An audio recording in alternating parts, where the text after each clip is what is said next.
संसद भवन पहुंच गए हैं। कुछ ही देर में कैबिनेट की बैठक होनी है और उसके कुछ देर पहले खबर आई थी कि प्रधानमंत्री मोदी भी संसद भवन पहुंच चुके हैं। अब वरिष्ठ मंत्रियों का संसद भवन पहुंचना शुरू हो गया है और करीब 10:30 के आसपास, जैसा कि मेरे सहयोगी अमित बता रहे थे, कैबिनेट की बैठक होनी है इसी नए वाले संसद भवन के फर्स्ट फ्लोर पे और उसके बाद कैबिनेट का अप्रूवल लेंगी निर्मला सीतारमण और फिर बजट भाषण होगा। लाल रंग पे जोर है क्या आज?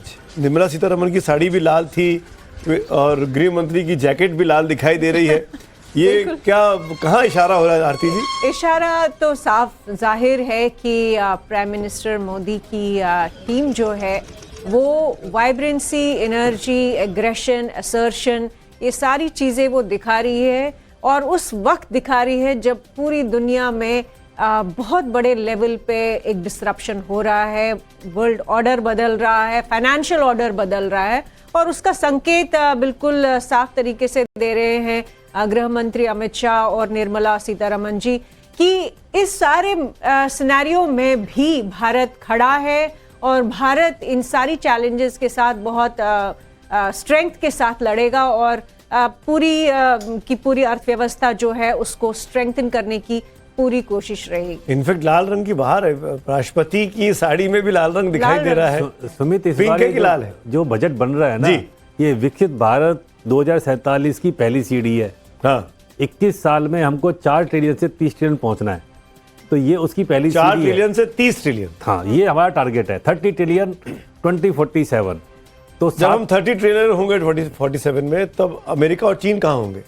देखिए, हम 8% से ग्रो कर रहे हैं, अमेरिका 2% से ग्रो कर रहा है, चीन 4% से ग्रो कर रहा है। तो हम उनको ओवरडू कर पाएंगे कि नहीं? मेरा सवाल ये था। हम अमेरिका को तो कर ही देंगे कम से कम। चाइना हमसे आगे होगा। 2047 में जो इकोनॉमी का साइज होगा, हम 30 पे होंगे, चाइना 50 पे होगा और अमेरिका 30-35 पे ही होगा वो। अच्छा, तो ये बड़ा अचीवमेंट है और ये इसीलिए बार बार विकसित भारत का इसको बजट कहा जा रहा है और पूरे के पूरे हिंदुस्तान की निगाहें।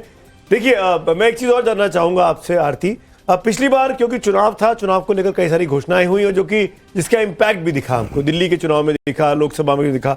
अब आप मुझे ये समझाइए, ये बताइए, इस बार बंगाल में चुनाव है, असम में चुनाव है, तमिलनाडु, केरल में चुनाव है, क्या ऐसी कोई स्पेसिफिक चीज़ें, फॉर एग्जाम्पल जैसे फिशरीज हो गया, जैसे वाटर सरफेस हो गया, इन तमाम सेक्टर्स को लेकर कोई अनाउंसमेंट्स हो सकते हैं ताकि इस तरह के अपनी कॉन्स्टिट्यूंसी को एड्रेस भी किया जा सके और इंफ्रास्ट्रक्चर के वहां पर तवज्जो दी जा सके?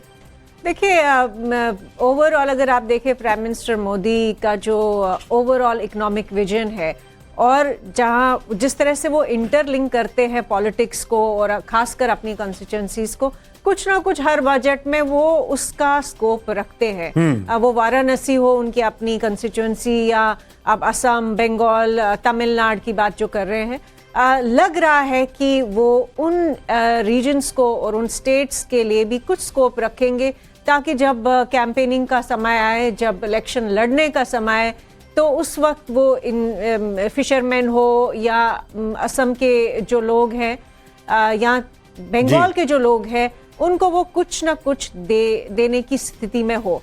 मुझे पूरी उम्मीद है कि उन्होंने कोई ना कोई स्कोप तो रखा होगा। और मेरे ख्याल से किसान तो ऐसा